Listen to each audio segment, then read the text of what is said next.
Di sebuah desa kecil bernama Ngroto, tersimpan jejak panjang dakwah Islam yang penuh dengan keberkahan.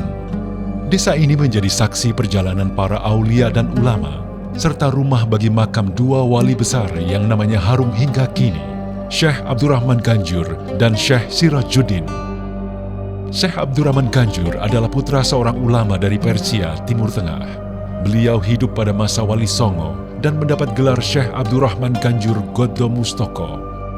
Julukan ini diberikan karena beliau dan ibunya turut serta membangun Masjid Agung Demak, menabuh gong Ganjur sebagai penanda waktu sholat, sekaligus membantu meletakkan mustoko atau puncak kubah masjid.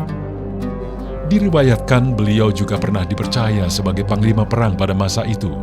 Sosok yang bukan hanya ahli agama, melainkan juga pejuang teguh dalam menjaga panji Islam. Selain dua wali besar, di desa Ngroto juga terdapat makam para aulia dan habaib lain. Di antaranya Simbah Habidin, pelopor pesantren sekaligus mertua Syekh Sirajuddin, Simbah Abdul Ghaffar, Abdul Ghafur, Simbah Nur Khatam, serta Simbah Khairun atau Mbah Gareng, leluhur ulama besar Indonesia seperti Kiai Haji Hasyim Asy'ari, pendiri Nahdlatul Ulama, dan Kiai Haji Abdurrahman Wahid atau Gus Dur. Beberapa abad kemudian, hadir Syekh Sirajuddin. Menurut Kiai Haji Muhammad Utsman Al-Ishaqi, beliau berasal dari Madura. Maka tak mengherankan ketika Yai Utsman pertama kali berkunjung ke Ngroto, beliau menyebut bahwa daerah ini memiliki bau Madura. Beliaulah yang mendirikan pesantren di Ngroto dan menjadi pusat dakwah Islam di wilayah ini. Dari keturunannya lahir generasi ulama penerus, di antara Kiai Haji Damanhuri, ayah dari almarhum Kiai Haji Masduri Damanhuri, dan Kiai Abdullah, ayah dari Kiai Haji Munir Abdullah.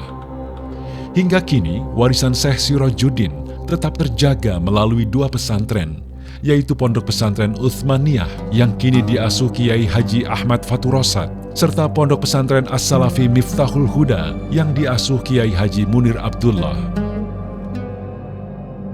Sekitar tahun 1960-an, Kiai Haji Muhammad Utsman Al-Ishaqi mendapat pandangan kasaf dari Allah Subhanahu wa Ta'ala. Beliau melihat dari kejauhan, di arah timur Semarang, muncul dua cahaya terang benderang.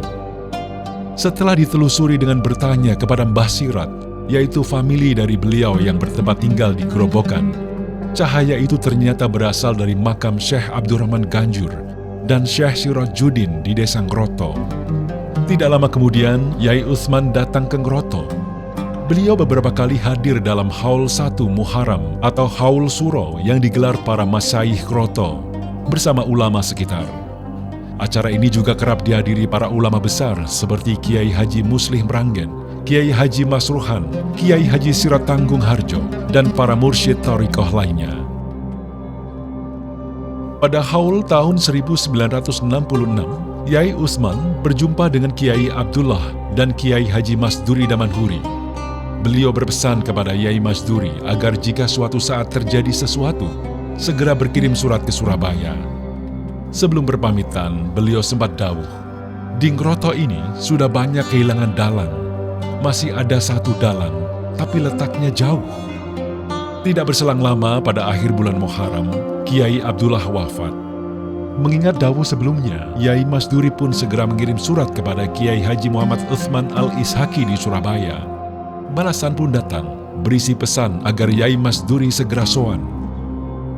Dalam pertemuan di Surabaya, Yai Utsman menjelaskan maksud dawuhnya bahwa dalang adalah para guru dan panutan yang mulai berkurang. Dan satu dalang yang jauh, sosok yang dimaksud tidak lain adalah beliau sendiri, Kiai Haji Muhammad Utsman Al-Ishaqi. Sejak saat itulah hubungan batin, keilmuan, dan spiritual antara desa Ngroto dengan Kiai Haji Muhammad Utsman Al-Ishaqi terjalin erat. Sebuah ikatan yang meneguhkan posisi Ngroto sebagai salah satu pusat keberkahan, tempat di mana cahaya para wali dan ulama tetap memancar, menerangi generasi demi generasi. Tahun 1971, Yai Masduri bersama 12 orang rombongan berangkat ke Surabaya menghadiri Haul Akbar Jatipurwo. Di sanalah untuk pertama kalinya mereka menerima baiat Thariqah Qadiriyah wa Naqsabandiyah langsung dari Romo Yai Utsman. Seiring berjalannya waktu, semakin banyak masyarakat Kroto yang ikut berbaiat dan rutin menghadiri Haul Jatipurwo setiap 11 Rabiul Tsani. Bahkan pada tahun 1976, Yai Munir yang kala itu masih remaja ikut serta. Namun keterbatasan ekonomi dan transportasi membuat sebagian murid tidak dapat istiqomah hadir. Maka dengan dorongan para murid dan jamaah, Yai Masduri memberanikan diri memohon izin kepada Yai Utsman agar berkenan rawuh ke Ngroto untuk membuka mubai'ah. Permintaan itu dikabulkan. Yai Utsman menetapkan waktu khusus setiap Rabu malam dan Kamis pagi setelah majelis welasan dan Haul Akbar Jatipurwo di bulan Rabiul Tsani. Sejak itulah diadakan secara istiqomah acara mubai'ah sekaligus Haul Ngroto. Sejak saat itu, Ngroto menjadi salah satu pusat tersebarnya Thariqah Qadiriyah wa Naqsabandiyah yang dibawa Romo Yai Utsman.